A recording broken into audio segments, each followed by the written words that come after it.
Hello everyone! In this video, we will explore how to make your Instagram Reels go viral. So, let's get into it. Firstly, navigate to the Instagram app on your smartphone and tap on the icon to open it. Once the app is open, from the bottom menu, tap on the plus icon to open the media page and then select Reels. Choose a video file from your phone to upload as a reel. The selected video will appear on the screen. To enhance the chances of your reel going viral, use the latest trending music. Tap on the music icon at the top of the screen.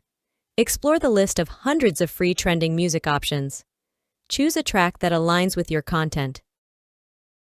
Select a segment of the music by sliding the object, and then tap on Done at the top right.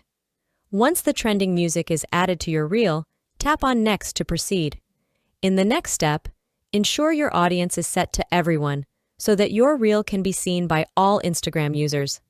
Add relevant topics by selecting up to 3 that relate to your reel. After selecting the topics, tap on Done at the top right. Write a compelling caption and include relevant keywords in it.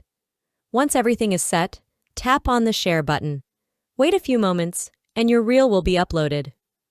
These are simple tips that can increase the visibility of your reel and help it go viral on Instagram. I hope this video is helpful for you. For more videos, please subscribe to our YouTube channel, and thank you for watching.